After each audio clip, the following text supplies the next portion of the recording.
Hey guys, how's it going? My name is Jimmy and welcome to my new video. So after I posted my video the other day of me retouching one of my portraits from scratch, I got a few people asking if I could make a full-length tutorial of it, so here it is. Now as I said in that video, it did take me about 20 to 25 minutes to retouch that portrait, so add a bit of time for a tutorial on top of that, and it probably will be about 25 to 30 minutes for this tutorial, hopefully not too much longer, and hopefully you guys stick around till the end and learn something and enjoy the video. So I quickly made a list of what I'll be covering, and we'll be using the programs both Lightroom 4 and Adobe Photoshop CS6. However, it doesn't really matter what version of Photoshop you use, you'll be able to follow along in any version. So in Lightroom, I'll be covering the base adjustments of the photo, we'll be smoothing out the skin, enhancing the hair details, whitening the eyes, enhancing the catch lights within the eyes, enhancing the lips, and whitening the teeth. And then from there we're going to continue on in Photoshop and finish retouching, so get rid of any skin blemishes and imperfections and stray hairs. Then we're going to airbrush or even out the skin tones. Then we're going to whiten the background. We're going to use the dodging and burn tools to add a bit of definition and some brighter parts and highlights to the portrait.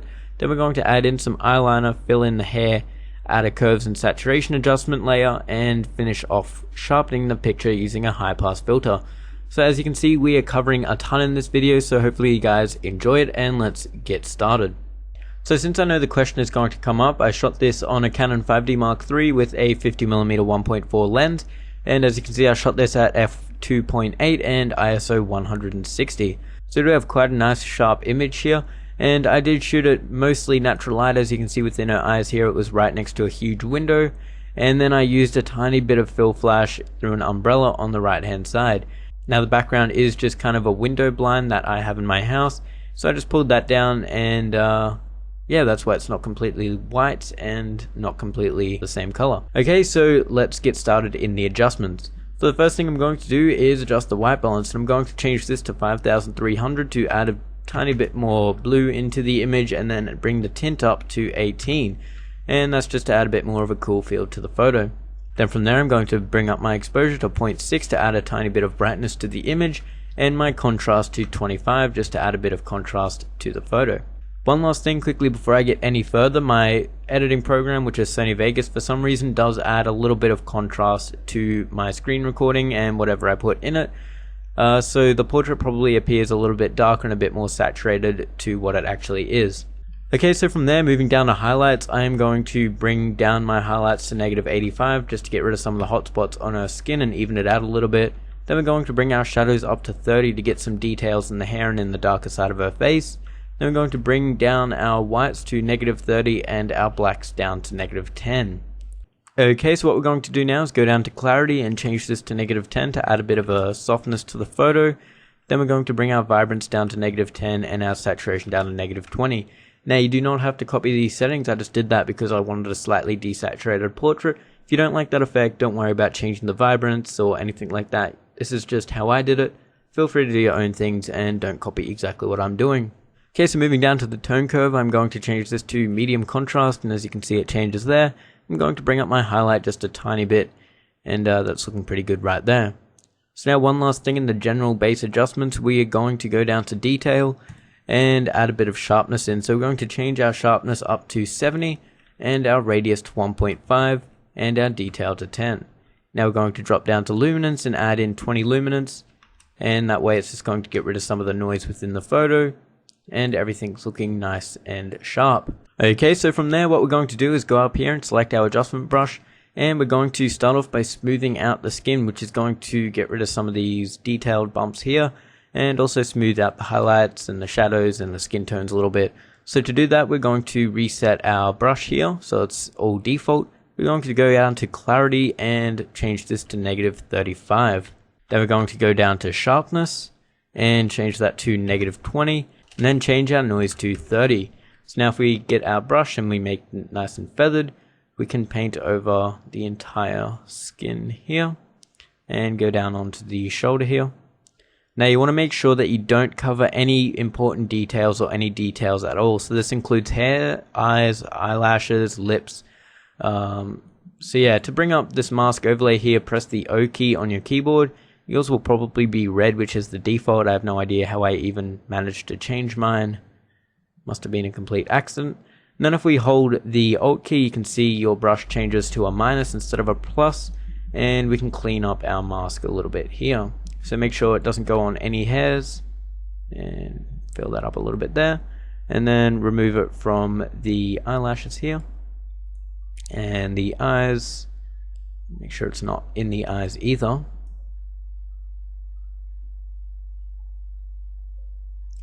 Alright, and then of course over the lips,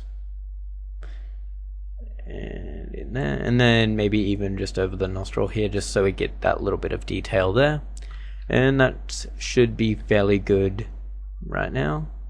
A little bit down here, and that's fairly good right there. So we're going to keep it as it is there, and we'll press O to turn our mask overlay back off. So now that we've done that, we're going to go up and click the new button up here to pretty much create another adjustment brush. Since if you do just change the values and you've still got this mask selected, it will just override that, and yeah, you're going to run into some issues.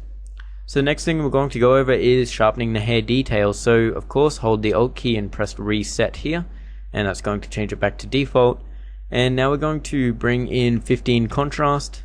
We're going to bring our highlights up to 4, going to bring our shadows up to 10, our clarity up to 10, and our sharpness up to about 20. So what that's going to do is it's just going to sharpen up the hair, make it look a bit clearer, pull some details out of the shadows, bring up the highlights a little bit to make it look a tiny bit shiny, and then just add a bit of contrast. So as you can see, as we paint this over the hair, it's just giving it kind of a shiny look. It's just making it all look a bit more detailed and a bit nicer. Okay, so that's pretty good right there. Make sure again you don't go anywhere that isn't the hair, because if you do, it's quite a harsh sharpening kind of effect, and you will notice it if it goes on skin tones and stuff like that. So be careful with it and make sure it's nice and clean and you're not covering anything you don't want sharpened. So on top of that, we're also going to add it to our eyelashes, just to add a bit of detail in here, and that's looking fairly good right there. So now we can turn off that mask overlay, and you can see before and after with the hair there's quite a big difference, and before and after with the skin there's a nice difference as well. So clicking new again, what we're going to change now is the eyes. So this is just kind of brightening up these white areas and not actually the pupils. Now if your model does have colored eyes here, you might want to do a bit of enhancing on that as well, but since my model has pretty much brown eyes, it's not really going to be noticeable even if I do enhance the colors within there. So zooming in here, we can expand this panel over there and just zoom in to about 1:1 for this. And what we're going to do is again press new and reset that. And for this, what we're going to do is bring up our exposure just to about 0.15 to add a bit more brightness into it.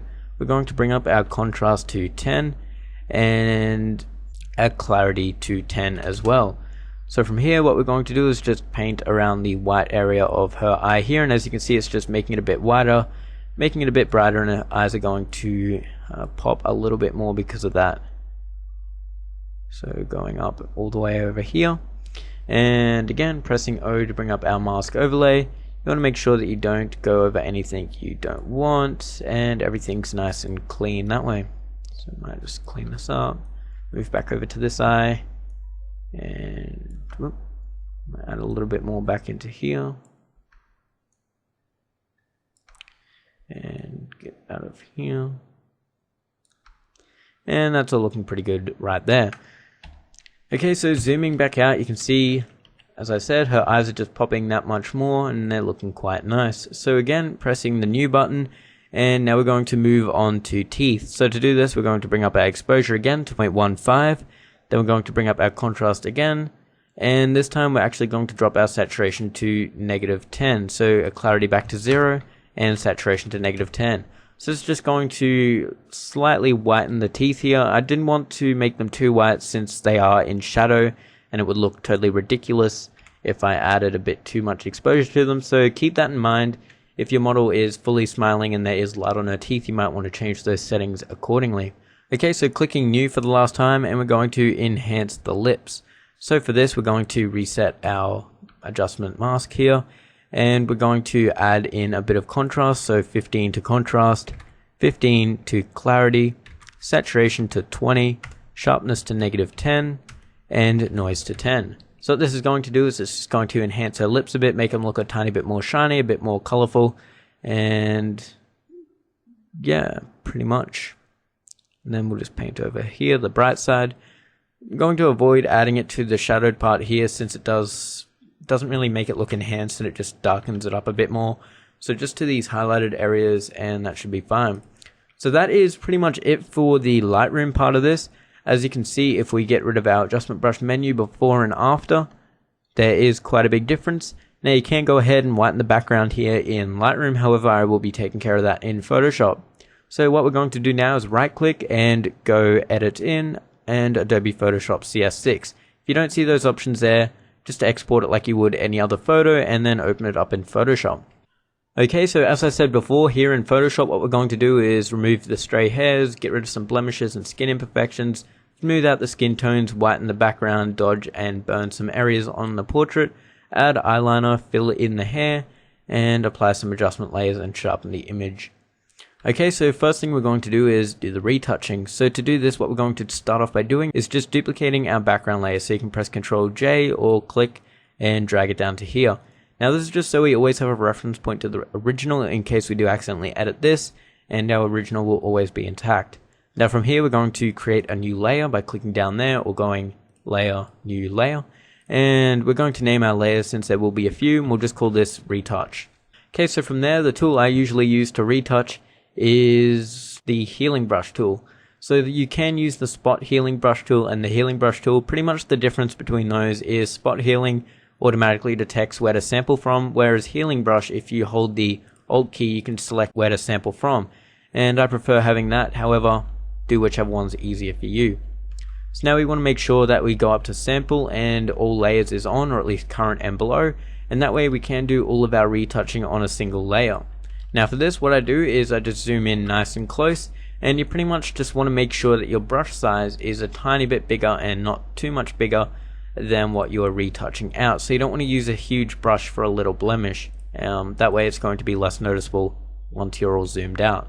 So to quickly alter your brush size, you can use the square bracket tools, which are next to the backspace key.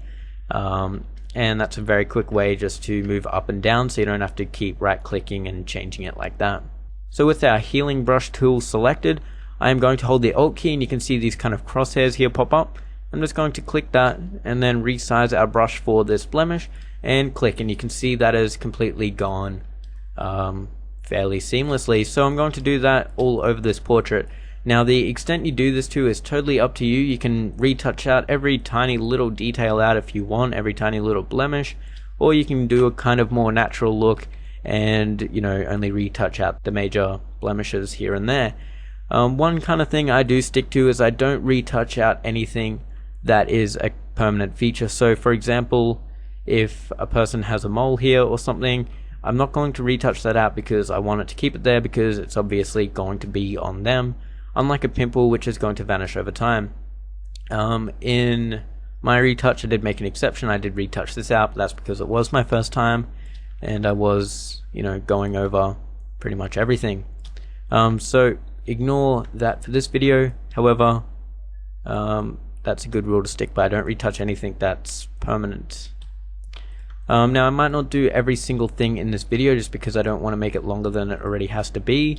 However, just, you know, once you get going, it's fairly quick to get it all done. So there's a bit of redness here which I might just touch out. And I'm also not really sticking to my rule about making the brush size just as big as the blemish. I'm kind of ignoring that as well. But take your time with it. You're going to get a better result if you don't rush through it like I am now. But you can see if we just do this for a little bit longer, get rid of some of these more noticeable parts. You can see a hair crossing across her face here, and to do that we'll just make it nice and thin, select the area just below the hair, and then run the brush all the way along. I missed it a little bit towards the middle there, so we'll just go over that again and do it up over here, and you can see that hair is completely disappeared now. And we'll get rid of here, and as I said, I ignored my rule and kind of got rid of this one here. Now you want to be careful with this. If there is harsh edges, sometimes it doesn't completely blend well and you might need to swap to something like the clone stamp tool, which is pretty much the exact same. It doesn't automatically blend though, so you do have complete freedom as to what it's going to look like. So you can see here on a lip there's a bit of an issue, but I fixed that up. And then there's a little mark down here. That is pretty much done, I think. There's a few little specks here on her shoulder you can worry about, but your portrait might not have that. And then there's a few of these little white parts in the hair which are high contrast points and could be fairly distracting, so you might want to get rid of those in your portrait as well if there is any of those. Okay, so moving on to the hairs up here, I'm just going to do it all on the same layer. Now there are a few ways to get rid of hair details like this. You can use blending modes such as lighten, I think it is, and it will remove the dark areas within wherever you paint with the similar skin tone. However, I just prefer to do it with the healing brush tool like this. However, that looked totally horrible. So sometimes you might need to give it a couple of goes before it actually blends seamlessly. Sometimes it doesn't completely work. So sometimes it's better to also do it in littler parts like that. And get rid of this long strand here. Now a good way to determine if your retouch is noticeable, so say if it's not blending completely well, I'd recommend just, taking a couple of minutes away from your computer and zooming out of your portrait and then coming back to your computer and just looking, where you retouched and see if you can see any kind of places where it looks like it has been retouched and edited out. And if there is, just fix that up, or if you can't notice anything, maybe show a friend or a family member and just be like, can you notice where I've retouched? And that's also a good way because you'll be getting someone's fresh eyes in and you know exactly where you've retouched, so your eyes might be a bit adjusted to it kind of thing. Now there is this big clump of hair up here which will take a bit more time to retouch, and I won't worry about that in this video. But as you can see, we got rid of some of these stray hairs and we got rid of all of her little skin imperfections. And it's all looking fairly good so far. So if we do solo our retouch layer, you can see everything we retouched out. So these are all the blemishes here, and so we can quickly toggle those on and off there as well. Okay, so what we're going to do from here is just whiten up the background. So I'm going to create a new layer again, double click, and just call this background whiten or something like that. And also one other thing I did do in the final is I separated the background layer, highlighted all the layers, and then moved this over a little bit just to get it a bit better composition wise, and you can feel free to do that yourself as well. Now what I just did to whiten the background is I selected white from our color palette, got a brush, and pretty much just brighten this up. An easy way to do it would also be to create a mask. Since the background is close to white, you could create a fairly easy mask that way and then just fill it with white and you won't have to worry about hitting details. But it's just kind of a quick and dirty way to do it. I can get in fairly close and then we'll clean it all up in just a moment. So this is also a good way to get rid of some of these stray hairs that are coming off to the side here. Now to clean it up, what I'm going to do is create a layer mask. So we're going to click down here and you can see this box pops up here. Now I'm going to select black, since in a mask whatever is painted in black will show and whatever is in white won't. So for example, if we get black and we paint this back, you can see we start getting the actual portrait back here. And you can see a tiny bit of the chair she was sitting on, which we'll just get out there. And just make sure it doesn't have that kind of glowing effect unless that's what you want, of course. And everything's looking quite good now. So there's the background before and after. You can see it just makes it completely white and makes it look fairly nice. Okay, so the next thing we're going to do is even out the skin tones and do a kind of airbrushing effect. So we're going to create a new layer. It doesn't matter whether it's above or below, just make sure it is above your retouch layer. And from there what we're going to do is just rename this airbrush, or you can rename it whatever you want. Then we're going to grab our brush tool again and make sure the hardness is 0, of course, and then make it a pretty decent size. So for me 350 is fine. And then you want to make sure that you set your opacity to about 18% or 20%, something like that, just so it blends nicely and it's not too noticeable. Now the whole point of this is I did a whole tutorial on this, so if you need more details on this, I'll put a link to that in the description. But what we're pretty much going to do is select a similar skin tone and then paint over that area with that. So what it's going to do is get rid of this redness, get rid of some highlights. So we're going to start off up on her forehead here, and as you can see, if we just paint over this, it's going to soften it all up. Now since it is on 18%, if we paint over it again, it's going to strengthen that area. So if you do need to get rid of redness, like on her cheek here, paint over it a couple of times and it'll get rid of that nicely. So as you can see, if we go over that again, and go up onto her cheek down here. And you want to keep selecting skin tone as you're going, just so you keep it relatively the same. And that's fairly good for this. So that's fairly good right there. And if we turn that on and off, you can see the difference that that tiny little thing made. It's just evened it all out.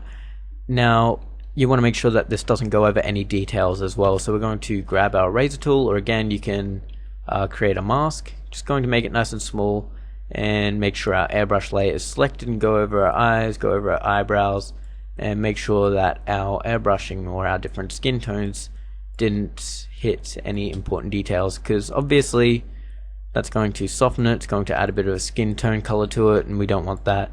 So also make sure that it doesn't go off her face here, and then we can just toggle it on and off and make sure. So we got a bit up on the hair here. Sorry if this tutorial seems a bit not as good as my other ones. I usually try and stick to about 5 minutes. This is quite a bit different to anything I usually do. But as you can see, if we toggle that on and off, makes quite a big difference. We got rid of this redness, some highlights, and it's all looking fairly good right there. So next thing we're going to do is add in a bit of dodging and burning. So you're going to go up to layer, new layer, and call this one dodge. Now we did do a full tutorial on this as well, so you can check that out in the description as well. We're going to change our mode to overlay and then click fill with 50% gray. Then we're going to duplicate our dodge layer and change it to burn. Now we're just going to hide our burn layer for now and select our dodge one again. And we want to grab our dodge tool. So what dodging and burning is, it's pretty much just darkening and brightening certain parts of the image. So you want to make sure that your exposure is set to about 9 for dodge. And what this is going to do is just brighten certain parts. So for example, if we zoom in here, make the size of our brush nice and small, you can see we can just brighten up these catch lights here within our eyes. And there's also another thing that we can quickly retouch. Oops.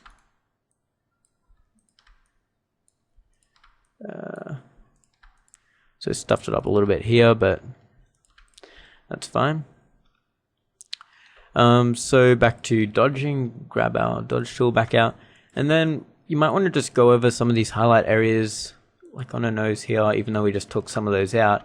But you just might want to add a tiny bit back in on her lip here, make a nice big brush and just give it like a single click here on her cheek or something like that, and then give a single click here on her shoulder just to add a tiny bit of highlight to her shoulder.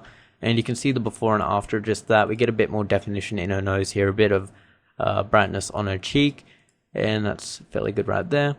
Now we're going to do the opposite with burn and go over the shadowed parts. So we're going to grab our brush, make it 0 hardness and quite big again, and our exposure for burn needs to be a little bit less, so we're going to change it to about 7. And this time we're going to say go over the nose down here, go under the nose. And something I like doing is kind of making it fairly small here and running it a single line just down below her jawline here. So what that's going to do, if you toggle that on and off, it's just going to add a very subtle shadow to under there. It's just going to define her jawline a tiny bit more. And in my opinion, it just makes her jawline stick out that much more. And it's a very subtle effect, but it helps quite a bit. So as you can see, it's just defining the curve of her nose there as well as her jaw, and that's fairly good right there. So the next thing we're going to move on to is adding the eyeliner. So we're going to create a new layer and rename this to eyeliner. Now I did do a full tutorial on this as well with 2 different techniques, and I'm going to be doing a third one which I didn't actually show in that, and it's probably the worst way to do it, but if you want to see the other 2 ways which could be better, check out the link in the description again. For this one, I'm just going to actually use the burn tool, which isn't actually too bad of an idea, and I'm going to bring up the exposure of it to about 50. Now on our burn layer, we want to bring this down a little bit and change the hardness up to about 80%. So now with our burn tool selected, we're just going to fill in this area here and underneath. So we're going to clean this up in just a moment. You might want to go over it twice just to make it nice and dark. There we go. And of course do it on her other eye as well. So there. This brush is probably a tiny bit too big, but oh well. Then we can just grab our eraser tool, make it a little bit smaller, make sure the hardness is quite big, and then we can just fix these up and neaten this all up a little bit like that.